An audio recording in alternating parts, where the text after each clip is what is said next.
Hello my dear students, welcome back to my channel Shubham lecturer. आज का ये video class 12 Hindi का एक महा मैराथन वीडियो है, यानी कि पूरे 1 घंटे की ये हिंदी की वीडियो है। जो भी स्टूडेंट इस बार 12th में है और जिसको 2024 बोर्ड एग्जाम देना है, अगर ये वीडियो वो शुरू से लेकर लास्ट तक देख लेता है तो उसका बोर्ड एग्जाम में 50 नंबर लगभग पक्का हो जाएगा, क्योंकि ये वीडियो जो है पूरे 1 घंटे की आपकी ये महा मैराथन क्लास है। इस वीडियो में जो हिंदी का खंड का है, ठीक है, खंड का जो हिंदी का 50 नंबर का होता है, उस पूरे खंड का को मैं एक ही वीडियो में लेकर आया हूं। बहुत सारे स्टूडेंट कहते हैं सर हिंदी में हम 100 में 95 प्लस कैसे लाएं, ठीक है, यानी कि 100 में हमें 95 प्लस कैसे लाना है। तो आज की इस वीडियो में मैं आपको पूरे हिंदी को एक ही वीडियो में लेकर आया हूं, तो बहुत ही ध्यान से इस वीडियो को देखिएगा, ठीक है। और अगर आप लोग चाहते हैं कि ऐसे ही मैं खंड खा का वीडियो लेकर आऊं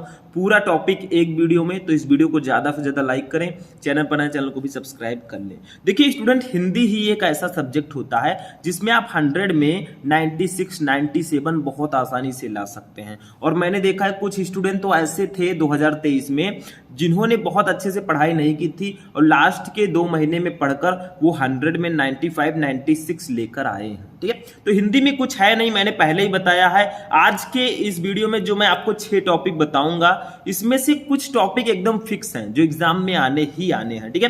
तो देखिए आपके खंड का में टोटल 7 टॉपिक हैं, ठीक है। 7 में से 6 टॉपिक मैंने इस वीडियो में लिया है। सबसे पहले हम हिंदी के बहुविकल्पीय प्रश्नों को पढ़ेंगे। जो क्वेश्चन बहुत ज्यादा इंपॉर्टेंट है बहुविकल्पीय प्रश्नों में, वीवीआई, उनको मैं आपको बताऊंगा। उसके बाद में महत्वपूर्ण गद्यांश, हिंदी के एक महत्वपूर्ण गद्यांश को हम सॉल्व करेंगे। देखिए बहुविकल्पीय प्रश्न आपके बोर्ड एग्जाम में 10 नंबर का आता है, गद्यांश भी 10 नंबर का आता है, ठीक है। उसके बाद में हम एक हिंदी के पद्यांश को सॉल्व करेंगे। ये भी बताएंगे कि आपको गद्यांश पद्यांश ये सब हल कैसे करना है, बोर्ड एग्जाम में कैसे सॉल्व करना है, ताकि एग्जामिनर आपको 10 में 10 पूरे नंबर दे।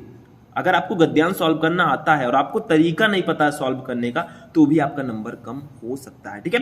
4 नंबर देखिए लेखक का जीवन परिचय। किसी एक लेखक का जीवन परिचय भी मैं इस वीडियो में बताऊंगा। कवि का जीवन परिचय, किसी एक कवि का भी मैं जीवन परिचय बताऊंगा। और एक कहानी मैं आपको बताऊंगा भैया, जो दादी सुनाती है वो नहीं, इसमें दूसरी कहानी है, ठीक है। तो देखिए टोटल कितने नंबर हुए, 10 10 20 10 30 5 35 5 40 5 45 नंबर, ठीक है। तो 45 नंबर आपका बिल्कुल क्लियर हो जाएगा। मैंने 50 क्यों लिखा, देखिए खंड का में एक टॉपिक और बचता है जो कि है आपका खंड काव्य, ठीक है। खंड काव्य जो है ये 5 नंबर का आता है, लेकिन ये होता क्या है, ये लगभग अलग अलग जिलों में थोड़ा चेंजेस रहता है, इसलिए मैंने इसमें खंड काव्य को नहीं लिया। इसका नंबर भी फिक्स होता है, ठीक है। तो चलिए स्टार्ट करते हैं आज का ये महा मैराथन क्लास। सबसे पहले हम देखेंगे हिंदी के उन महत्वपूर्ण बहुविकल्पीय प्रश्नों को जो एग्जाम में आते हैं, ठीक है। तो स्टेप बाय स्टेप हम एक एक करके सबको पढ़ेंगे। तो चलिए स्टार्ट करते हैं। तो देखिए यहाँ स्टूडेंट सबसे पहला हेडिंग है बहुविकल्पीय प्रश्न। भैया 10 नंबर का ये आता है और 10 नंबर हमें फिक्स करना है, चाहे हमें कितने भी क्वेश्चन क्यों ना पढ़ना पड़े। देखिए सबसे पहला क्वेश्चन है हमारा, कविता में 4 चांद लगाने वाली शक्ति है, यानी कि कविता में 4 चांद लगाने वाली शक्ति कौन सी है। टोटल हम 20 ऑब्जेक्टिव क्वेश्चन पढ़ेंगे, ठीक, ध्यान में रखिएगा। देखिए कविता में 4 चांद लगाने वाली शक्ति कौन सी है, का है अभिच्छा अभिधा, खा है लक्षणा, गा है व्यंजना और घा है तात्पर्य, ठीक है। तो व्यंजना जो है ये कविता में 4 चांद लगाने वाली शक्ति है, यानी कि किसी कविता में अगर व्यंजना का यूज किया गया है तो समझ लीजिए वो कविता और भी शानदार हो जाती है, ठीक है। दूसरा देखिए क्या है, आल्य खंड का दूसरा नाम क्या है, ये क्वेश्चन आता है। आल्य खंड का दूसरा नाम क्या है, का है बीसल देव, खा है परमाल रासो, गा है खुमार रासो, घा है हम्बीर रासो। तो इसका राइट आंसर होगा ऑप्शन नंबर खा, परमाल रासो। आल्य खंड का दूसरा नाम परमाल रासो है। तीसरा क्वेश्चन देखिए, कौन सी रचना वीर गाथात्मक नहीं है। देखिए हिंदी के बहुविकल्पीय प्रश्नों का आंसर आपको कैसे लिखना है, प्रश्नोत्तर संख्या डालिएगा, ठीक है। उसके बाद में 1 2 करके जो कुछ आपका ऑप्शन सही है उसको लिख दीजिएगा। क्वेश्चन तो बिल्कुल नहीं उतारना, जो आंसर सही है वही हमें लिखना होता है, क्योंकि मैं आपको समझा रहा हूं तो मैंने ऑप्शन लिख रखा है, ठीक है, क्योंकि मैं बोर्ड की कॉपी में नहीं लिख रहा हूं, ठीक है। देखिए कौन सी रचना वीर गाथात्मक नहीं है, इसमें से कौन सी रचना है जो वीर गाथात्मक नहीं है। का है परमाल रासो, खा है विद्यापति पदावली, गा है पृथ्वीराज रासो, घा है बीसल देव रासो। तो इसका राइट आंसर होगा ऑप्शन नंबर खा, विद्यापति पदावली। ये जो है वीर गाथात्मक नहीं है, यानी कि वीर गाथा काल की रचना नहीं है। बाकी हमारा परमाल रासो, पृथ्वीराज रासो, बीसल देव रासो, ये सब वीर गाथा काल की रचनाएं हैं। चौथा देखिए, विद्यापति के पदों में कहीं कहीं पुट है, यानी कि किसका पुट है, किस रस का पुट है, किसका पुट है। ठीक है, विद्यापति जी के पदों में कहीं कहीं पुट है, किसका, का है श्रृंगार का, खा है भक्ति का, गा है नीति का, घा है प्रशस्ति का। तो इसका राइट आंसर होगा ऑप्शन नंबर खा, भक्ति का। देखिए विद्यापति जी के पदों में कहीं कहीं भक्ति का पुट है। ठीक, तो ये फोर्थ ऑप्शन खा ऑप्शन आपका राइट होगा। ठीक, ध्यान से समझिएगा, अभी तो हम ऑब्जेक्टिव क्वेश्चन को पढ़ रहे हैं, बहुत सारे स्टूडेंट को नींद आने लगी होगी पढ़ते पढ़ते, तो पढ़ते पढ़ते अगर सो गए भैया तो कभी नहीं पढ़ पाओगे, क्योंकि नींद को त्यागो, सोने का समय रात को होता है, रात को सोइए, जब पढ़ने बैठे तो फुल कंसंट्रेशन आपकी कॉपी पर होनी चाहिए। ठीक है, जो मैं बता रहा हूँ, इसमें अभी बहुत सारी चीजें बाकी है, ये तो सिर्फ ट्रेलर है, पिक्चर तो अभी बाकी है मेरे दोस्त। चलिए 5 नंबर क्वेश्चन देखते हैं। अब देखिए 5 नंबर क्वेश्चन है, हिंदी का प्रथम कवि किसको माना जाता है, बताइए। हिंदी का प्रथम कवि, सबसे पहला कवि किसको माना जाता है, का है सब्रपा, खा है सरहपा, गा है लुइपा, घा है कणहपा। नाम कितना अच्छा अच्छा है। अब अगर किसी का नाम ऐसे रख दिया जाए ना, तो लोग मजा लेंगे, अरे यार सरहपा क्या हाल है। ठीक है, तो इसका राइट आंसर भी होगा सरहपा। ठीक है, खा वाला ऑप्शन। अब ऐसा नाम नहीं होता। ठीक है, 6 नंबर देखिए, हिंदी साहित्य के आदिकाल के लिए सिद्ध सामंत काल नाम किसने दिया, यानी कि हिंदी साहित्य के आदिकाल के लिए सिद्ध सामंत काल नाम किसने दिया है। का है राहुल सांकृत्यायन ने, खा है रामचंद्र शुक्ल ने, गा है रामकुमार वर्मा ने, खा है डॉक्टर नगेंद्र ने। तो इसका राइट आंसर होगा ऑप्शन नंबर का राहुल सांकृत्यायन ने। देखिए हिंदी साहित्य के आदिकाल के लिए सिद्ध सामंत काल नाम जो है वो राहुल सांकृत्यायन जी ने दिया था। ठीक, नेक्स्ट क्वेश्चन देखते हैं। नेक्स्ट क्वेश्चन हमारा है 7 नंबर, हिंदी का प्रथम महाकाव्य माना जाता है, हिंदी का प्रथम महाकाव्य किसको माना जाता है। का है रामचरितमानस, खा है पद्मावत, गा है पृथ्वीराज रासो, घा है रामचंद्रिका। तो पृथ्वीराज रासो को हिंदी का प्रथम महाकाव्य माना जाता है। ठीक, अब नेक्स्ट क्वेश्चन देखिए 8 नंबर हमारा है, ज्ञानाश्रयी शाखा की काव्यधारा के कवि नहीं है, इसमें से कौन से कवि हैं जो ज्ञानाश्रयी काव्यधारा के कवि नहीं है। देखिए इसको श्रम वाला सा बना दीजिएगा। ठीक है, ध्यान रखिएगा। का है कबीरदास, खा है मलूकदास, गा है नंददास, घा है रैदास। तो इसका राइट आंसर होगा ऑप्शन नंबर गा, नंददास। देखिए ज्ञानाश्रयी शाखा काव्यधारा के कवि नंददास जी नहीं है, बाकी कबीरदास, मलूकदास, रैदास ये सब ज्ञानाश्रयी काव्यधारा के कवि हैं। ये ध्यान में रखिएगा, क्वेश्चन में ऐसा आता है ज्ञानाश्रयी काव्यधारा के कवि नहीं है। ठीक, तो ध्यान में समझे। 9 नंबर देखिए, रसखान किस काव्यधारा के कवि थे। रसखान जी किस काव्यधारा के कवि थे। का है प्रेमाश्रयी काव्यधारा, खा है निर्गुण भक्ति काव्यधारा, गा है सगुण भक्ति काव्यधारा, घा है कृष्ण भक्ति काव्यधारा। तो इसका राइट आंसर होगा ऑप्शन नंबर घा, कृष्ण भक्ति काव्यधारा। यानी कि रसखान जी कृष्ण भक्ति काव्यधारा के कवि थे। समझ में आ गया। चलिए नेक्स्ट क्वेश्चन देखते हैं। अब देखिए नेक्स्ट क्वेश्चन हमारा है, राम भक्ति शाखा से संबंधित हैं, इनमें से कौन से कवि हैं जो राम भक्ति शाखा से संबंधित हैं। का है कुंभन दास, खा है परमानंद दास, गा है नाभादास, घा है चतुर्भुज दास। तो इसका राइट आंसर होगा ऑप्शन नंबर गा, नाभादास। देखिए राम भक्ति शाखा से संबंधित कवि जो हमारे इनमें से हैं वो नाभादास जी हैं। तो 10 का ग ऑप्शन राइट होगा। 11 नंबर देखिए, अष्ट या अष्ट छाप के कवि नहीं है, इसमें से कौन अष्ट छाप के कवि नहीं है। का है सूरदास, खा है कुंभन दास, गा है तुलसीदास, घा है कृष्णदास। तो इसका राइट आंसर होगा आपका नंबर गा, तुलसीदास जी। इसमें से सूरदास, कुंभन दास, कृष्णदास ये सब अष्ट छाप के कवि हैं, बट जो तुलसीदास जी हैं ये अष्टछाप के कवि नहीं है। 12 नंबर देखिए, अग्रदास किस काव्यधारा के कवि हैं। अग्रदास जी किस काव्यधारा के कवि थे। का है कृष्ण काव्यधारा के, खा है सूफी काव्यधारा के, गा है वीर काव्यधारा के, घा है राम काव्यधारा के। तो इसका राइट आंसर होगा ऑप्शन नंबर घा, राम काव्यधारा के। देखिए अग्रदास जी जो हैं ये राम काव्यधारा के कवि थे। ठीक, तो ये ऑप्शन आपका राइट होगा।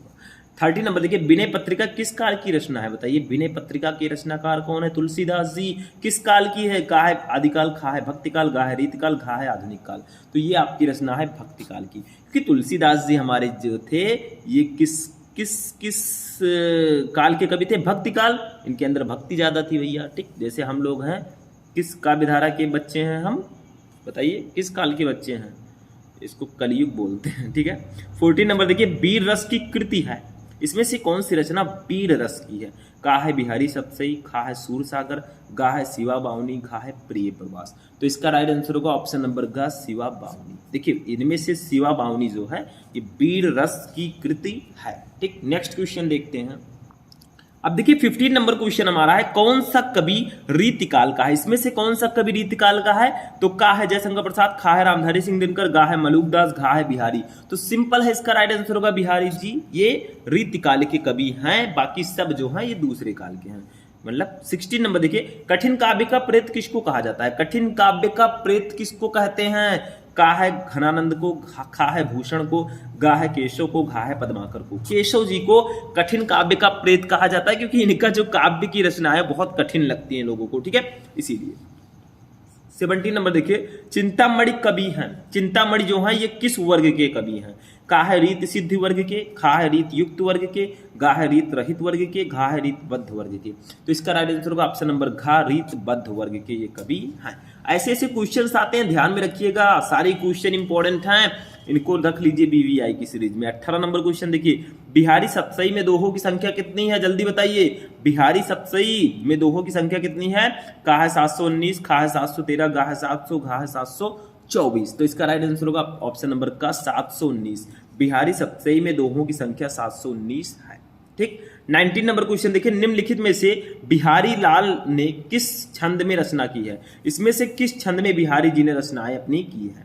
का है चौपाई, खा है दोहा, गा है कुंडलिया, घा है सवैया। तो इसका राइट आंसर होगा ऑप्शन नंबर खा, दोहा, ठीक है। इसमें से दोहा जो है इसमें बिहारी जी ने इस निम्नलिखित में से बिहारी लाल जी ने दोहा छंद में रचना की है, ठीक है। तो 19 का खा वाला ऑप्शन राइट होगा। नेक्स्ट क्वेश्चन देखते हैं। चलिए हमारा लास्ट क्वेश्चन होगा 20 नंबर, 21 क्वेश्चन हम देख लेते हैं, ठीक है। 20 नंबर देखिए, कौन सी रचना भारतेंद्र युग में लिखी गई है? इसमें से कौन सी रचना है जो भारतेंद्र युग में लिखी गई है? का है प्रेम माधुरी, खा है कामायनी, गा है निरूपमा, घा है युगवाणी। तो इसका राइट आंसर होगा ऑप्शन नंबर का प्रेम माधुरी। देखिए इसमें से जो प्रेम माधुरी है ये भारतेंद्र युग में लिखी गई है, ठीक है। 21 नंबर देखिए, हरियोध का जन्म स्थान है, हरियोध जी का जन्म स्थान कहाँ है? का है एवटाबाद, खा है निजामाबाद, गा है काशी, खा है फर्रुखाबाद। तो इसका राइट आंसर होगा ऑप्शन नंबर खा, निजामाबाद, ठीक है। एक क्वेश्चन मैं आपको देता हूं 22 नंबर, इसका आंसर आपको कमेंट में बताना है। बताइए जल्दी से, साकेत की नायिका कौन है? जो साकेत है ये महाकाव्य है, इसकी नायिका कौन है? इसकी हीरोइन कौन है भैया? मूवी की हीरोइन तो आपको पता होगा कौन होती है ज्यादातर, लेकिन इसकी बताइए। का है यशोधरा, खा है उर्मिला, गा है राधा, घा है द्रौपदी। ये क्वेश्चन आपके लिए है क्योंकि भैया हमने आपको पढ़ाया, एक होमवर्क आपके लिए बनता है, ठीक है। तो इसका आंसर कमेंट करके जल्दी जल्दी बताइएगा। तो ये आपका बहुविकल्पीय प्रश्न यहाँ पर फिनिश होता है। 21 क्वेश्चन हमने देखा, 22 नंबर आपसे मैंने क्वेश्चन किया। अब चलिए देखते हैं हिंदी का महत्वपूर्ण गद्यांश कैसे सॉल्व करेंगे और कौन सा गद्यांश हमने लिया है। तो देखिए अब आते हैं महत्वपूर्ण गद्यांश पर। देखिए स्टूडेंट, गद्यांश का जो 10 नंबर होता है ये एकदम हलवा होता है, खाइए काम खत्म, ठीक। मतलब एकदम सिंपल सा होता है, इसमें कुछ नहीं होता। इसीलिए मैं कहता हूँ हिंदी में आप बहुत अच्छा स्कोर कर सकते हैं, आप अपने परसेंटेज को इंक्रीज कर सकते हैं हिंदी को अच्छे से पढ़कर। ऐसी गलतफहमी मत कीजिएगा। बहुत सारे स्टूडेंट सोचते हैं कि जैसे एग्जाम एक महीना बचेगा, हिंदी को तो घोल कर पी लेंगे। किसी भी सब्जेक्ट को आसान मत समझिए, टाइम टेबल बनाइए तो उसमें हिंदी को भी इंक्लूड किया कीजिए, ठीक है। समझ में आया? देखिए गद्यांश में होता क्या है, एक चैप्टर का आपको गद्यांश दे दिया जाएगा, जैसे दिया गया। देखिए, भाषा स्वयं संस्कृति का एक अटूट अंग है। संस्कृति परंपरा से निःसृत होने पर भी परिवर्तनशील और गतिशील है।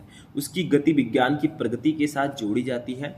वैज्ञानिक आविष्कारों के प्रभाव के कारण उद्भूत नई सांस्कृतिक हलचलों को शाब्दिक रूप देने के लिए भाषा के परंपरागत प्रयोग पर्याप्त नहीं है। इसके लिए नए प्रयोगों की, नई भाव योजनाओं को व्यक्त करने के लिए नए शब्दों की खोज की महती आवश्यकता है। अब जो हमारे स्टूडेंट होंगे, ब्रिलियंट स्टूडेंट जो होंगे, उनको पता चल चुका होगा आखिर ये किस चैप्टर से है। इसमें भाषा आया है, संस्कृति आया है, किस चैप्टर से है? ये हमारे भाषा और आधुनिकता चैप्टर से है, जिसके लेखक हमारे प्रोफेसर जी सुंदर रेड्डी जी हैं, ठीक है। ये ध्यान रखिएगा। तो ये उसी चैप्टर से, अगर इसको पहचान गए तो 2 नंबर तो आपका क्लियर रहेगा। अब ऐसे गद्यांश दे दिया गया, 2 गद्यांश आपको दिए जाएंगे, एक ही सॉल्व करना होगा, ठीक है। इसके नीचे 5 क्वेश्चन रहेंगे इसी गद्यांश से रिलेटेड। देखिए फर्स्ट है, उपयुक्त गद्यांश के पाठ और लेखक का नाम लिखिए। सबसे पहले आपको गद्यांश जो दिया गया है वो बताना है किस पाठ से और उसके लेखक कौन है, आपको संदर्भ लिख देना है, ठीक है। दूसरी चीज, रेखांकित अंश की व्याख्या कीजिए। मतलब जो आपका ये गद्यांश है, देखिए यहाँ से लेकर यहाँ तक इस शब्दों के नीचे रेखाएं हैं, इतने का अपनी भाषा में व्याख्या करना होता है। 2 नंबर, सारे 2-2 नंबर के रहेंगे भैया। ठीक, तीसरा देखिए, संस्कृति का एक अटूट अंग क्या है? इसका आंसर आपको उसी में दिया गया है। संस्कृति का एक अटूट अंग क्या है? देखिए ऊपर लिखा है, देखिए भाषा स्वयं संस्कृति का एक अटूट अंग है। बस आंसर हो गया, 2 नंबर इसका भी क्लियर। देखिए स्टार्टिंग के जो 2 क्वेश्चन है इसको अपने मन से अच्छे से लिखना होगा, बाकी के जो क्वेश्चन है उसका आंसर आपको गद्यांश में दिया रहेगा। चौथा है, किसकी गति विज्ञान की प्रगति के साथ जोड़ी जाती है? किसकी गति विज्ञान के प्रगति के साथ जोड़ी जाती है? तो यहाँ पर लिखा गया होगा, देखिए संस्कृति परंपरा से निश्रित होने पर भी परिवर्तनशील और गतिशील है, उसकी गति विज्ञान की प्रगति के साथ जोड़ी जाती है। जो जो हमारी संस्कृति है उसी की गति विज्ञान की प्रगति के साथ जोड़ी जाती है। बस 2 नंबर ये भी क्लियर हो गया। ठीक, पांचवा देखिए, नए शब्दों की खोज की आवश्यकता क्यों है? ठीक, तो यहाँ पर सब कुछ दिया गया। देखिए ये इसके लिए नए प्रयोगों की नई भाव योजनाओं को व्यक्त करने के लिए नए शब्दों की खोज की आवश्यकता है। अब मैं एक एक करके सारा आंसर बताता हूँ। क्वेश्चन आपका ऐसे दिया रहेगा जैसे मैंने लिखा है। अब आपको लिखना क्या है कॉपी में वो मैं बताता हूँ, कैसे इसका आंसर एक एक का लिखना है। ठीक है, क्योंकि आपको तो क्वेश्चन का आंसर लिखना होगा तभी नंबर मिलेगा। अब हम करेंगे क्या, आपको तो प्रश्नोत्तर संख्या डालना होगा, डाल दीजिएगा। ठीक है, उसके बाद हम इसको सॉल्व करेंगे एक एक करके। ठीक, तो चलिए करते हैं। अब देखिए सबसे पहली चीज, जब भी आप इस गद्यांश को सॉल्व करने चलें तो आपको सबसे ऊपर तो प्रश्नोत्तर संख्या डालना है। उसके बाद आपको क्या लिखना है, देखिए आपको ये जो भाषा है, देखिए जो आपका गद्यांश है इसका फर्स्ट वर्ड हमने ले लिया भाषा। ठीक, अब डॉट डॉट कर देना है, डॉट डॉट, क्योंकि 2 गद्यांश रहेंगे, एग्जामिनर कैसे पहचानेगा आपने कौन सा किया है। अब इसका लास्ट वर्ड क्या है, देखिए आवश्यकता है, तो हम अब लिख देंगे डॉट डॉट करके आवश्यकता है, आवश्यकता है। ठीक, ऐसे करके लिख देना है। क्यों लिख रहा हूं मैं, ताकि एग्जामिनर को पता चल सके कि आपने यही वाला गद्यांश किया है, क्योंकि उसमें आपको क्वेश्चन तो उतारना नहीं है। अब सबसे पहले क्वेश्चन का हम आंसर पहले लिखेंगे। देखिए उपयुक्त गद्यांश के पाठ और लेखक का नाम लिखिए। तो आपको यहां पर फर्स्ट करके ऐसे फर्स्ट करना है ऐसे, और लिखना है संदर्भ, हेडिंग डालना है। देखिए पाठ का नाम और लेखक का नाम लिखकर भी आप लिख सकते हैं, लेकिन संदर्भ में लिखेंगे तो आपको पूरे के पूरे नंबर मिलने के चांसेस रहेंगे। और ये जो मैं रंग बिरंगे पेन का यूज कर रहा हूँ आपको बिल्कुल भी नहीं करना है, ये ध्यान दीजिएगा। ब्लैक एंड ब्लू पेन या स्केच का यूज करना है। No orange, no red, no green, no sky, कुछ भी नहीं। ठीक, नेक्स्ट देखिए संदर्भ में हम क्या लिखेंगे, इसमें आपको पाठ का नाम और लेखक का नाम लिखना है। हम थोड़ा प्यार से लिखेंगे। ठीक है, प्यार से कमाया देख थारे भाई ने, सपोर्ट भोलेनाथ का। ठीक, देखिए प्रस्तुत गद्यांश हमारी पाठ्य पुस्तक, ऐसे लिखिए हमारे साथ। देखिए आप हमसे भी अच्छी राइटिंग में लिखिएगा, हमारी राइटिंग अच्छी नहीं होगी तो आप लोग और भी सुंदर लिखिए। जितना सुंदर दिखेंगे एग्जामिनर उतना ही सुंदर नंबर देगा। आपका चेहरा देखकर नंबर वो नहीं देता। ठीक है, क्योंकि फेस तो दिखेगा नहीं। पाठ्य पुस्तक, पाठ्य प्रस्तुत गद्यांश हमारी पाठ्य पुस्तक के गद्य भाग, कौन से भाग से है, देखिए ये हमारा गद्य भाग से है, तो यहां पर लिखेंगे गद्य भाग। इसको ब्लैक से लिखेंगे, थोड़ा हाईलाइटेड रहे। ठीक है, गद्य भाग में संकलित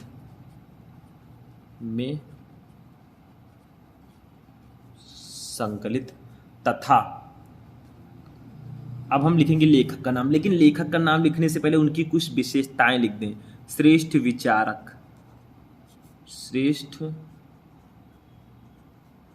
विचारक व निबंधकार, देखिए निबंधकार भी हैं, उनकी विशेषताएं लिख देंगे तो एग्जामिनर और अच्छे से सोचेगा बच्चे ने कितना सुंदर लिखा है। 2 नंबर के लिए 5 लाइन लिख दिया इसने। ठीक है, श्रेष्ठ विचारक प्रोफेसर जी सुंदर रेड्डी, प्रोफेसर जी शॉर्ट में लिखिएगा सुंदर, इसको ब्लैक से लिखना बेहद ज़रूरी है। ठीक है, रेड्डी। अब हमने लेखक का नाम लिख दिया है। ठीक है, प्रोफेसर जी सुंदर रेड्डी द्वारा लिखित। अब लिखेंगे पाठ का नाम, पाठ का नाम क्या है, भाषा और आधुनिकता, इसको भी ब्लैक से लिखेंगे, भाषा और आधुनिकता। बहुत सारे स्टूडेंट पूछते हैं, क्वेश्चन आता है कि सर आप पेन कौन सा यूज करते हैं। देखिए भैया हम जो पेन यूज करते हैं ये आप एग्जाम में नहीं कर पाएंगे, क्योंकि ये पेन आर पार हो जाएगा। ठीक है, तो ये पेन आपको नहीं यूज करना, आपको 5 वाला या 10 वाला या 3 वाला जो भी पेन आप चाहे उसको यूज कर सकते हैं, बट इसको नहीं, ठीक है। ये आपका दूसरी तरह का पेन है, जेल मॉडल समझ लीजिए इसको, ठीक है। शीर्षक निबंध से अवतरित है, निबंध से अवतरित है, ठीक। मतलब संदर्भ में क्या लिखना है आपको, आपको पाठ का नाम और लेखक का नाम लिखना है। तो हमने क्या लिखा, देखिए, प्रस्तुत गद्यांश हमारी पाठ्य पुस्तक के गद्य भाग में संकलित तथा श्रेष्ठ विचारक व निबंधकार प्रोफेसर जी सुंदर रेड्डी द्वारा लिखित भाषा और आधुनिकता शीर्षक निबंध से अवतरित है। मतलब आपको पाठ का नाम, लेखक का नाम लिखना है, संदर्भ के रूप में लिखेंगे, बहुत अच्छी बात है। ऐसे किसी और पाठ का लिखना है, मान लीजिए आपको अशोक के फूल का लिखना है, तो आप क्या कीजिए, इस इनका जो है, इनकी विशेषता, उनकी विशेषता लिख दीजिएगा, उनका नाम लिख दीजिएगा, यहाँ पर चैप्टर का नाम लिख दीजिएगा। बस यही आपका ट्रिक है, ये ध्यान में रखिएगा, ठीक है। कोई अलग से आपको कुछ नहीं करना है, थोड़ा बहुत चेंज करके इसी में लिख देना है, ये ध्यान में रखिएगा, ठीक। अब ये फर्स्ट क्वेश्चन का आंसर हमने दे दिया, 2 नंबर क्लियर। दूसरा क्वेश्चन है रेखांकित अंश की व्याख्या कीजिए। मतलब इतने का आपको व्याख्या करना है। वैज्ञानिक आविष्कारों के प्रभाव के कारण उद्भूत नई सांस्कृतिक हलचलों को शाब्दिक रूप देने के लिए भाषा के परंपरागत प्रयोग पर्याप्त नहीं है। इसके लिए नए प्रयोगों की, नई भाव योजनाओं को व्यक्त करने के लिए नए शब्दों की खोज की महती आवश्यकता है। तो हम दूसरा हेडिंग ऐसे डालेंगे, रेखांकित अंश की व्याख्या, और लिखेंगे। देखिए मैंने लिख रखा है, क्योंकि भैया साथ में लिखेंगे तो बहुत ज्यादा टाइम वेस्ट होगा, ठीक है। तो मैंने लिख रखा है, मतलब मैं बता रहा हूं आपको लिखना कैसे। देखिए उसी को हम अपनी भाषा में लिखेंगे, कोई जरूरी नहीं आप किताबी भाषा रट कर जाएं, ठीक है। बस आपको थोड़ा चेंज करके लिख देना। देखिए, भाषा में जो प्रयोग प्राचीन से चले आ रहे हैं वे नए सांस्कृतिक परिवर्तनों को व्यक्त करने के में समर्थ नहीं है। नित्य प्रति संस्कृति में हुए परिवर्तनों को भाषा द्वारा व्यक्त करने के लिए भाषा में नए नए प्रयोगों, नए नए शब्दों की खोज का कार्य होना बहुत आवश्यक है, जिससे बदलते हुए नए भाव को उचित रूप से व्यक्त किया जा सके। बस ये भी आपका आंसर हो चुका है। दूसरे क्वेश्चन का भी आंसर हमने लिख दिया है अपनी भाषा में, ठीक है। तो इसका भी आंसर हो गया, 2 नंबर ये भी क्लियर। तीसरा है संस्कृति का एक अटूट अंग क्या है। तो देखिए ऊपर देखिए, भाषा स्वयं संस्कृति का एक अटूट अंग है। तो तीसरे का आंसर देखिए बहुत छोटा है, ऐसे लिख देंगे, संस्कृति का एक अटूट अंग भाषा है। इस भाषा को आप चाहें तो ब्लैक से भी लिख सकते हैं, 4 में चांद लग जाएगा, ठीक है। ब्लैक से लिखेंगे और अच्छा लगेगा, ठीक। तो ये क्वेश्चन, इस क्वेश्चन का आंसर आपको गद्यांश में ही दिया था, ठीक है। नेक्स्ट क्वेश्चन देखते हैं, 2 नंबर ये भी क्लियर हो गया हमारा। चौथा क्वेश्चन देखते हैं क्या है। अब देखिए ध्यान दीजिए, यहाँ पे चौथा क्वेश्चन है, किसकी गति विज्ञान की प्रगति के साथ जोड़ी जाती है। देखिए ऊपर दिया गया है, उसी को हम लिखेंगे। देखिए गद्यांश में देखिए यहाँ पर दिया गया है, देखिए, संस्कृति परंपरा से निश्रित होने पर भी परिवर्तनशील और गतिशील है, उसकी गति विज्ञान की प्रगति के साथ जोड़ी जाती है। मतलब संस्कृति की गति, ठीक है। तो इसका आंसर हम लिखेंगे चौथा, ऐसे 1 2 3 4 करके लिख दीजिएगा, संस्कृति की गति विज्ञान की प्रगति के साथ जोड़ी जाती है। बस हो गया, ये भी 2 नंबर क्लियर। कितना आसान है, सिर्फ स्टार्टिंग का जो संदर्भ है और रेखांकित अंश की व्याख्या है वो आपको आना चाहिए, आपको चैप्टर का नाम पहचानना आना चाहिए, ठीक है। 5वां क्वेश्चन देखिए क्या है, 10 नंबर हमारा क्लियर होने वाला है। 5 नंबर क्वेश्चन देख लीजिए, बस देखिए, नए शब्दों की खोज की आवश्यकता क्यों होती है। तो देखिए यहाँ पर दिया गया है सारी चीजें, देखिए हम लिखेंगे, यहाँ पर दिया गया है यहाँ से यहाँ तक, लेकिन देखिए हम कैसे लिखेंगे, थोड़ा चेंज करके लिखेंगे अपनी तरफ से। युगानुरूप परिवर्तन नवीन भावों को उचित रूप से व्यक्त करने के लिए नए शब्दों की खोज की आवश्यकता होती है। देखिए यहाँ पर लिखा है, इसके लिए नए प्रयोगों की शाब्दिक रूप देने के लिए भाषा के परंपरागत प्रयोग पर्याप्त नहीं है। थोड़ा अपनी तरफ से लिख दीजिएगा, ठीक है, अच्छे से सोच के लिख दीजिएगा, ठीक। तो ये आपका गद्यांश था। ऐसे आपको गद्यांश दिया जाएगा, उसके नीचे 5 क्वेश्चन दिए जाएंगे, आंसर लिखिए, 10 नंबर ले जाइए, ठीक है। तो ये 10 नंबर आपका फिक्स रहता है, 2 गद्यांश रहेंगे, एक ही करना होगा, ठीक। तो गद्यांश समझ में आ गया। अब चलते हैं पद्यांश की तरफ। अब देखिए स्टूडेंट, हमारा आता है पद्यांश। भैया पद्यांश भी बहुत इंपॉर्टेंट है और ये भी 10 नंबर का आता है। तो ये आपके हिंदी के पद्य से होगा, ये ध्यान रखिएगा, ठीक है। तो देखिए पद्यांश क्या है, इसको देखते हैं। तो देखिए पद्यांश में भी सेम प्रोसेस है, आपको एक पद्यांश दिया जाएगा, उसके नीचे 5 क्वेश्चन रहेंगे, उसका आंसर देना होगा। जैसे देखिए ये आपका पद्यांश है, इसके नीचे 1 2 3 4 5 करके 5 क्वेश्चन है।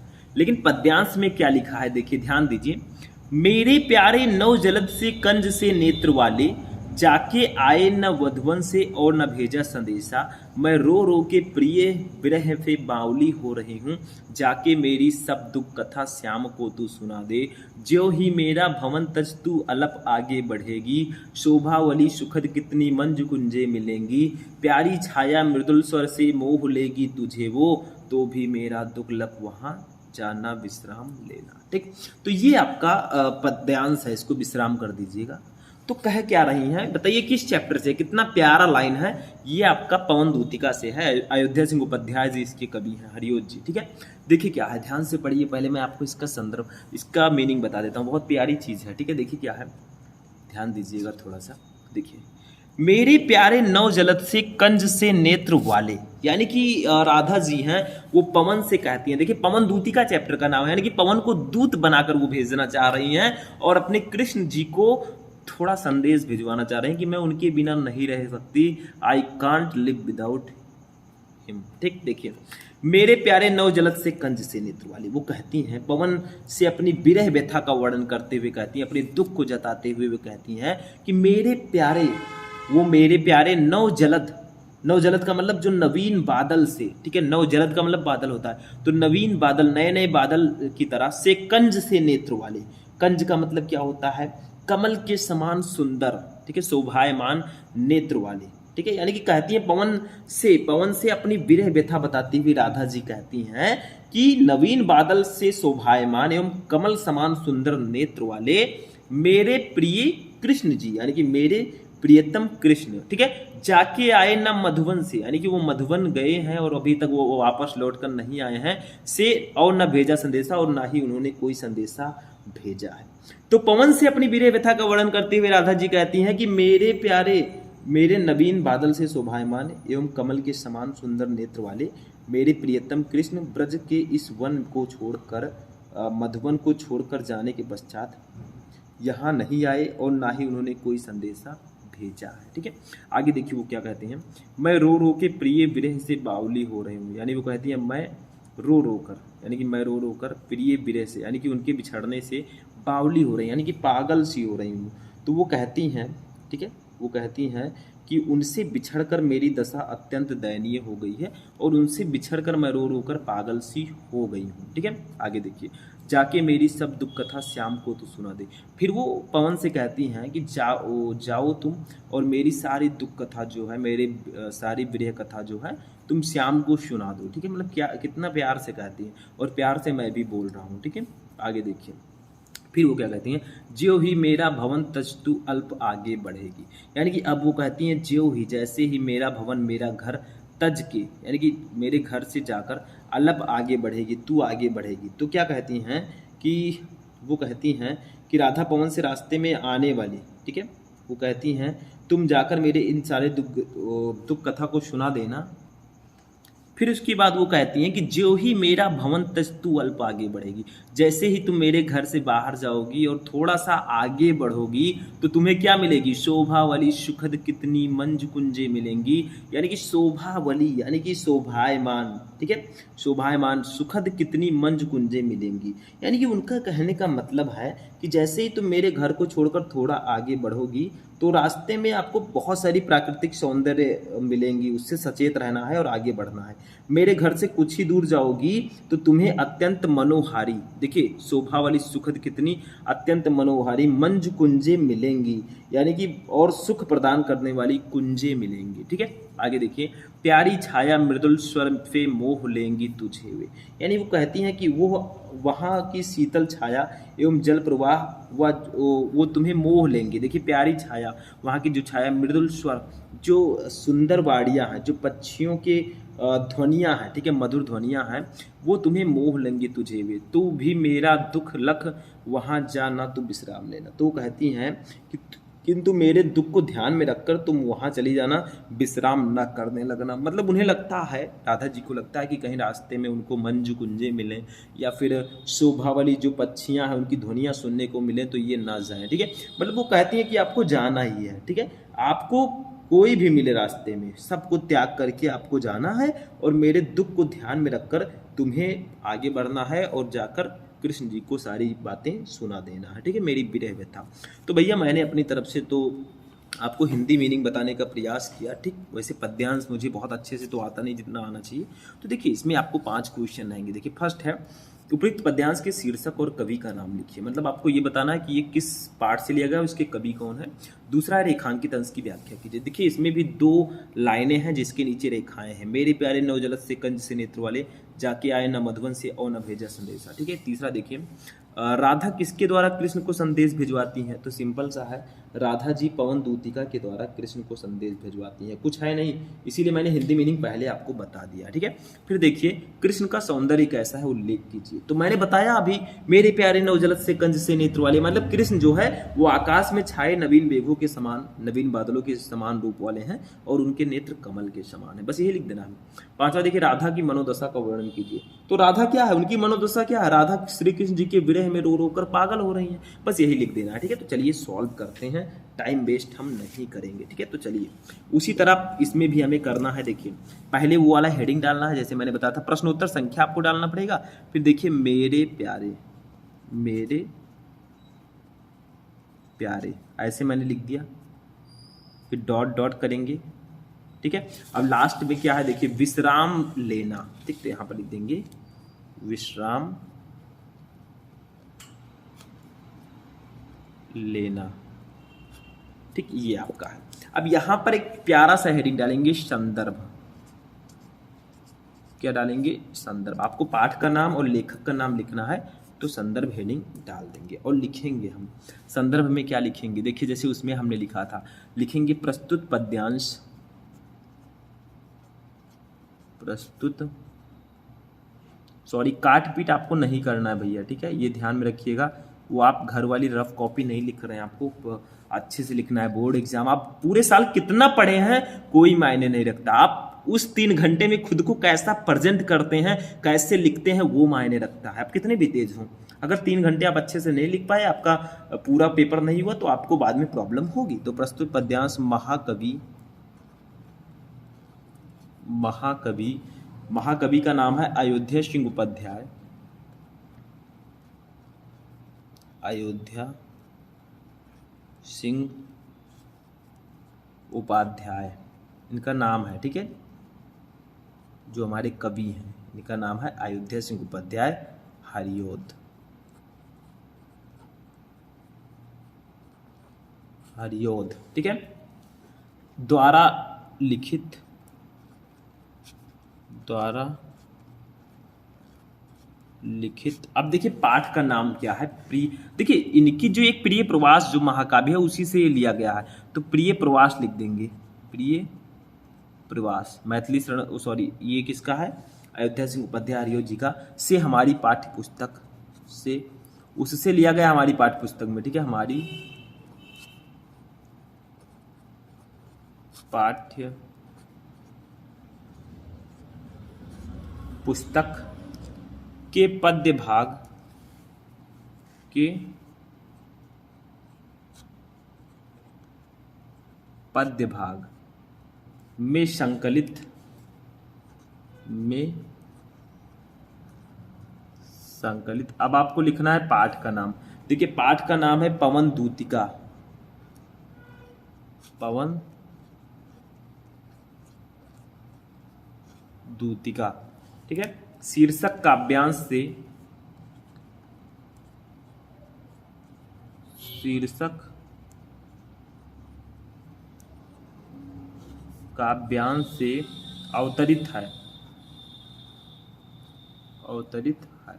मतलब आपको इसमें पाठ का नाम और कवि का नाम लिखना था, हमने लिख दिया। ठीक है, देखिए प्रस्तुत पद्यांश महाकवि अयोध्या सिंह उपाध्याय हरियोध द्वारा लिखित प्रिय प्रवास से हमारी पाठ्य पुस्तक के पद्य भाग में संकलित पवन दूतिका शीर्षक काव्यांश से अवतरित है। बस हो गया। ठीक, अब दूसरा क्वेश्चन देखिए, 2 नंबर पर क्लियर हो गया। दूसरा है, रेखांकित अंश की व्याख्या कीजिए। मतलब आपको इतने का व्याख्या करना है, मेरे प्यारे नवजलद से कंज से नेत्र वाले, जाके आए न मधुबन से और न भेजा संदेशा। तो देखिए इसकी व्याख्या हमने लिख रखी है, उसी को आपको लिख देना है। दूसरा, रेखांकित अंश की व्याख्या हेडिंग डालेंगे खूब प्यारा सा और लिखेंगे। देखिए, राधिका पवन दूतिका से अपनी विरह व्यथा का वर्णन करते हुए कहती हैं कि नए मेघों जैसी शोभा से युक्त और कमल के समान नेत्र वाले मेरे प्रिय श्री कृष्ण मथुरा चले गए हैं और अभी तक वापस नहीं आए हैं, ना ही उन्होंने वहां से मेरे लिए कोई संदेशा भेजा है। ठीक है, कितना प्यार से वो कह रही हैं पवन दूतिका से। ठीक, समझ में आ गया। 2 नंबर ये भी हमारा क्लियर, दोनों नंबर हम क्लियर करते हुए चल रहे हैं। तीसरा देखिए, राधा किसके द्वारा कृष्ण को संदेश भिजवाती हैं? तो इसका आंसर तो सिंपल सा लिख देंगे, राधा पवन दूतिका द्वारा कृष्ण को संदेश भिजवाती हैं। बस हो गया। ठीक, तो ये भी आपका 2 नंबर क्लियर हो चुका है। नेक्स्ट क्वेश्चन अब हम देखेंगे, इसको देखिए, कृष्ण का सौंदर्य कैसा है उल्लेख कीजिए। तो मैंने अभी बताया था, कृष्ण आकाश में छाए नवीन मेघों के समान रूप वाले हैं तथा उनके नेत्र कमल के समान हैं। ठीक, 5वां क्वेश्चन देखिए, राधा की मनोदशा का वर्णन कीजिए। तो राधा श्री कृष्ण के विरह में रो रो कर पागल हो रही है। बस हो गया, 5 का आंसर हमने लिख दिया भैया। 2 नंबर का सारा था, 5 क्वेश्चन था भैया, 2 नंबर का 10 नंबर हमारा क्लियर हो गया। तो इस तरह लिखोगे, पूरे नंबर मिलेंगे। मेहनत तो करना पड़ेगा, नहीं तो बाद में रोना पड़ेगा। ठीक है, तो ये आपका क्वेश्चन हो गया। ठीक, समझ में आ गया पद्यांश भी। अब हम पढ़ेंगे जीवन परिचय, जो साहित्यिक परिचय जिसको हम लोग बोलते हैं। ठीक, अब देखिए जो हमारा नेक्स्ट टॉपिक है वो है जीवन परिचय। और इस वीडियो में मैंने हरिशंकर परसाई जी का जीवन परिचय लिया है। वैसे हमारे हजारी प्रसाद द्विवेदी जी और वासुदेव शरण अग्रवाल जी और ये सब इंपॉर्टेंट हैं, लेकिन हरिशंकर परसाई जी भी बहुत ज़्यादा इंपॉर्टेंट है, क्योंकि और जो हमारे लेखक हैं उनका जीवन परिचय मैं आपको ऑलरेडी बता चुका हूँ। लेकिन हमारे 12th में साहित्यिक परिचय आता है, फिर हम क्या करें? देखिए, सबसे पहले मैं आपको बता दूं, आप चाहे तो डायरेक्टली साहित्यिक परिचय हेडिंग डालकर भी लिख सकते हैं, लेकिन एक छोटा सा जीवन परिचय आपको लिखना होगा।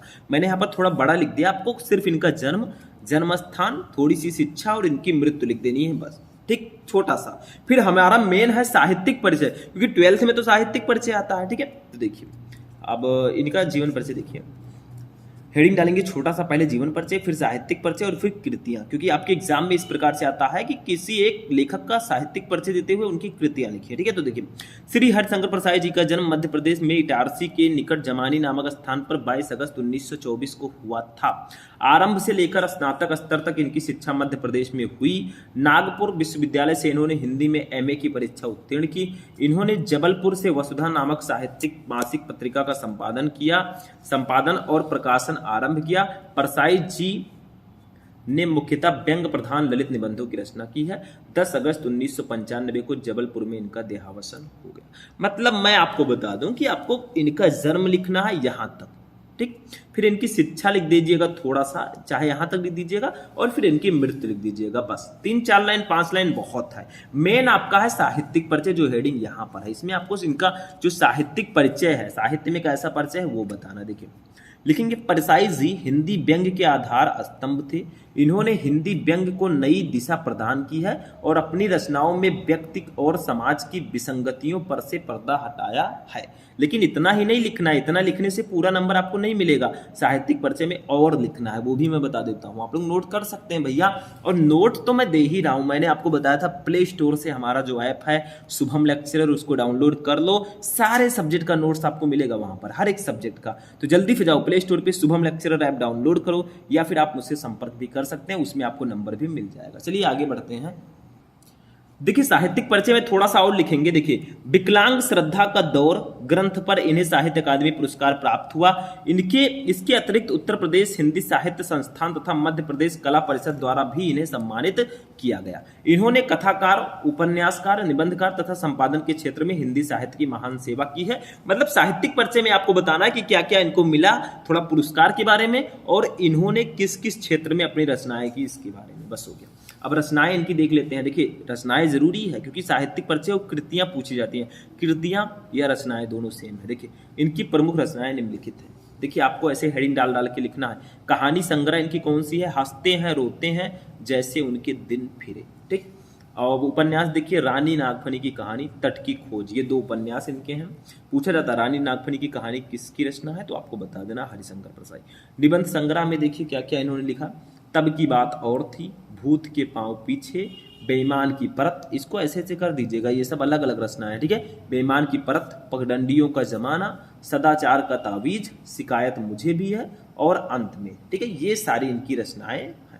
तो ये इनकी रचनाएं भैया, मैंने आपको बता दिया कि हरिशंकर परसाई जी का जीवन परिचय कैसे लिखना है। पहले छोटा सा जीवन परिचय लिखिए, फिर साहित्यिक परिचय आपको बड़ा सा लिखना है, फिर रचनाएं इनकी लिख देना है। 5 नंबर आपका कहीं नहीं जाएगा, एकदम फिक्स है। और कौन कौन से जीवन परिचय ज्यादा इंपॉर्टेंट है ये मैंने आपको बता दिया है। पहले ही सर्च करो यूट्यूब पे शुभम 12th हिंदी इंपॉर्टेंट जीवन परिचय शुभम लेक्चरर, आपको वीडियो मिल जाएगा। ठीक है, चलिए आगे बढ़ते हैं। नेक्स्ट कवि का जीवन परिचय देखते हैं, कवि का साहित्यिक परिचय। अब देखिए हमारा 5 नंबर टॉपिक है कवि का साहित्यिक परिचय। भैया 5 नंबर का अगर लेखक का जीवन परिचय आता है तो 5 ही नंबर का कवि का भी आता है। और हमने इस वीडियो में एक बहुत ही इंपॉर्टेंट कवि का जीवन परिचय लिया है जो आपके बोर्ड एग्जाम में निरंतर आते रहते हैं। देखिए ध्यान दीजिए थोड़ा सा, जीवन परिचय मैंने यहाँ पर बड़ा लिख दिया है। देखिए मैं पहले ही आपको बता चुका हूँ कि जीवन परिचय थोड़ा छोटा करके लिखिए। मैंने सारे पॉइंट्स लिख दिए हैं लेकिन आपको थोड़ा सा छोटा करके लिखना है, ये ध्यान रखिएगा। जीवन परिचय मेन नहीं है, मेन साहित्यिक परिचय। देखिए महादेवी वर्मा का जन्म फर्रुखाबाद के एक शिक्षित कायस्थ परिवार में हुआ था। पहले जीवन परिचय हेडिंग डालना है। परिवार में सन 1907 में होलिका दहन के दिन हुआ था। इनके पिता श्री गोविंद प्रसाद वर्मा भागलपुर के एक कॉलेज में प्रधानाचार्य थे और माता हेमरानी परम विदुषी धार्मिक महिला थी एवं नाना ब्रजभाषा के एक अच्छे कवि थे। बस इतना लिख दीजिएगा और इनकी मृत्यु लिख दीजिएगा, बस हो गया। ये बीच में जो मैंने लिखा है इसको आप लिखें या ना लिखें। देखिए महादेवी जी पर इन सभी का प्रभाव पड़ा। इनका विवाह 9 वर्ष की अल्पायु में ही हो गया था। इनके पति श्री रूपनारायण सिंह एक डॉक्टर थे। महादेवी जी ने घर पर ही चित्रकला तथा संगीत की शिक्षा भी प्राप्त की। 11 सितंबर 1987 ईस्वी को इस महान लेखिका का स्वर्गवास हो गया। मतलब आप लिखिएगा महादेवी वर्मा जी का जन्म कब और कहाँ हुआ, इनके माता पिता और इनकी मृत्यु, बस हो गया। इतना ही लिख देंगे, मिल जाएगा नंबर। मेन साहित्यिक परिचय देखिए, साहित्यिक परिचय में श्रीमती महादेवी वर्मा का मुख्य रचना क्षेत्र काव्य है। मतलब इन्होंने ज्यादातर काव्य रचनाएं की हैं। इनकी गणना छायावादी कवियों की बृहत चतुष्टयी में होती है। इनके काव्य में वेदना की प्रधानता है। काव्य के अतिरिक्त इनकी बहुत सी श्रेष्ठ गद्य रचनाएं भी हैं। चलिए इनकी रचनाओं को देखते हैं, लेकिन अभी साहित्यिक परिचय में और हमें लिखना है, इतने से काम नहीं चलने वाला, ठीक है। तो और क्या लिखना है उसको मैं बता देता हूँ। मतलब इसके आगे साहित्यिक परिचय के थोड़ा सा और आपको लिख देना है। देखिए यहाँ पर देखिए थोड़ा सा बढ़ा के देखिए, इन्होंने प्रयाग में साहित्यिक संसद की स्थापना करके साहित्यकारों का मार्गदर्शन भी किया। चांद पत्रिका का संपादन करके इन्होंने नारी को अपना स्वतंत्रता और अधिकारों के प्रति सजग किया है, ठीक है। तो ये इनका साहित्यिक परिचय हो जाएगा। इनकी रचनाओं में देखते हैं, महादेवी जी की का प्रमुख कृतित्व इस प्रकार है। काव्य रचनाएं कौन कौन सी है? निहार, रश्मि, नीरजा, सांध्य गीत, दीपशिखा, यामा, ये इनकी बहुत ही फेमस रचना है। यामा रचना इनकी है, ठीक है। गद्य रचनाओं में कौन कौन सी है? अतीत के चलचित्र, स्मृति की रेखाएं, श्रृंखला की कड़ियां, ये सब इनकी गद्य रचनाएं हैं, ठीक है। तो ये महादेवी वर्मा जी का साहित्यिक परिचय था। इस तरह लिखोगे पूरे नंबर मिलेंगे। अब चलिए देखते हैं कहानी, एक कहानी हम पढ़ते हैं। अब देखिए कहानी में हमने बहादुर कहानी को लिया है, 5 नंबर का आता है। देखिए कहानी में 2 कहानी बहुत इंपॉर्टेंट है, पंचलाइट कहानी और बहादुर कहानी। पंचलाइट कहानी का सारांश, पंचलाइट कहानी का उद्देश्य, बहादुर कहानी का सारांश, बहादुर कहानी का उद्देश्य। अगर ये चारों टॉपिक आपने पढ़ लिया 5 नंबर कहीं नहीं जाने। मतलब पंचलाइट कहानी और बहादुर कहानी को अच्छे से पढ़ लेना है। इस वीडियो में हम बहादुर कहानी का सारांश पढ़ेंगे कि आखिर बहादुर कहानी का सारांश क्या है। देखिए इसको लिखा है अमरकांत जी ने। तो अमरकांत जी द्वारा लिखी कहानी बहादुर एक मध्यम वर्गीय परिवार में नौकर के साथ परिवारजनों द्वारा किए गए अत्यधिक कटु व्यवहार की कहानी है। लेखक ने स्वयं को कहानी का पात्र बनाते हुए कहानी की आत्मकथात्मक रूप से रचना की है। मतलब इसके लेखक अमरकांत जी हैं और ये एक बहादुर लड़का है, मध्यम वर्गीय परिवार में नौकरी करता है एक लोग के यहाँ, ठीक है। और उसके साथ बहुत बेकार व्यवहार होता है, उसी के रिलेटेड एक कहानी है। देखिए अपने से संपन्न रिश्तेदारों के घर नौकर द्वारा जुटाई गई सुविधा एवं शान को देखकर लेखक की पत्नी निर्मला स्वयं भी एक नौकर रखना चाहती है। मतलब भैया गांव में कुछ लोगों के यहाँ नौकर हैं या शहर में, तो दूसरी वाली आंटी, पड़ोस वाली आंटी जी सोचती हैं कि मेरे घर में भी एक नौकर होना चाहिए, ठीक है। तो होता क्या है, बहादुर भैया की एंट्री होती है। देखिए बहादुर जो है नेपाल का 12 से 13 साल का लड़का है। बहादुर जो है नेपाल का एक 12 से 13 साल का लड़का है जो अपनी माँ के दुर्व्यवहार से तंग आकर घर छोड़कर शहर चला आता है, ठीक है। और निर्मला के परिवार में नौकर रख लिया जाता है। मतलब वो नेपाल से अपने घर को छोड़कर चला आता है क्योंकि उसकी माँ उसको बहुत मारती थी, डांटती थी, तो वो अपने घर को छोड़कर शहर चला आता है और निर्मला है इनके यहाँ नौकर के रूप में उसको रख लिया जाता है। निर्मला और उसका परिवार बहादुर के प्रति पहले तो बहुत अच्छा व्यवहार करते हैं, परंतु धीरे धीरे कठोरता बरतने लगते हैं। मतलब पहले तो बहुत प्यार से उस नौकर को रखते हैं, अरे यार काम कर रहा है, हम तो एकदम फ्री हैं, लेकिन बाद में उसके साथ दुर्व्यवहार किया जाता है जो मुझे भी अच्छा नहीं लगा, ठीक है।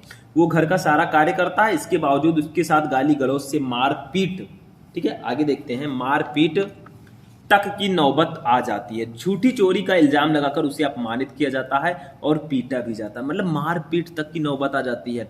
लोग जो है वो जो निर्मला के परिवार के लोग हैं उसको मारते हैं, पीटते हैं, उसको प्रताड़ित करते हैं, ठीक है। तो होता क्या है, अंततः बहादुर घर छोड़कर चला जाता है। अब परिवार के सभी सदस्य उसे ढूंढते हैं क्योंकि उसके कारण सब आराम के आदी हो चुके थे। मतलब घर का सारा काम बहादुर करने लगा था, अब वो घर छोड़कर चला गया भैया, तो जो लोग उसको मारते पीटते थे उनको बहुत बुरा लगता है क्योंकि वो आराम के आदी हो चुके हैं। अगर आप काम नहीं करेंगे तो आप फिर बाद में काम आपके ऊपर आ जाएगा तो आपका मन नहीं करेगा, मन करेगा इंस्टा चलाएं, फेसबुक चलाएं, यूट्यूब चलाएं, ठीक। आगे देखिए, बहादुर की उपयोगिता देखकर सभी अब अपना घरेलू कार्य करने से घबराते हैं। बहादुर के घर छोड़कर चले जाने पर वे सभी पश्चाताप करते हैं तथा अच्छा व्यवहार करने की सोचते हैं, परंतु अब पछताए होत क्या जब चिड़िया चुग गई खेत। सुना होगा आपने, ठीक है।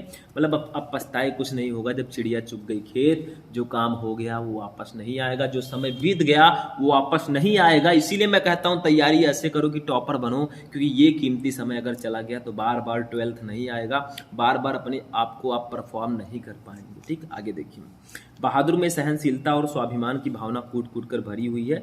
उसके इसी चरित्र के कारण ये कहानी हमें बहुत प्रिय है, ठीक है। तो ये पूरी हमारी कहानी थी। आई होप कि आपको पूरा कहानी बहुत अच्छे से समझ में आ चुका होगा, ठीक है। तो यहीं पर हमारा आज का ये क्लास फिनिश होता है। 50 नंबर का पूरा मैंने इस वीडियो में आपको बताया, ठीक है। 6 टॉपिक टोटल थे। आपको खंड काव्य जो देखिए ये 6 टॉपिक हमने पढ़ लिया, लास्ट में खंड काव्य जो है 5 नंबर का आता है, इसको लेकर आपका 50 नंबर क्लियर हो जाएगा। लेकिन खंड काव्य जो है, जैसे आप जिस जिले से हैं यूपी में, वो कमेंट करके बता दीजिएगा। खंड काव्य जो है जिला वाइज होता है, जैसे कुछ जिले को एक ग्रुप में रखा गया, कुछ जिले को दूसरे ग्रुप में रखा गया। आपके जिले में कौन सा खंड काव्य है कमेंट करके बताइएगा। हमारे में त्यागपथी है, त्यागपथी बताऊंगा तो बहुत सारे स्टूडेंट कहेंगे सर हमारे में तो श्रवण कुमार है, हमारे में ज्योति जवाहर है या मुक्त यज्ञ है, ठीक है। तो ऐसा ठीक नहीं होगा, तो उस टॉपिक को मैंने यहाँ पर छोड़ दिया, बाकी सारे टॉपिक को मैंने बढ़ा दिया, ठीक।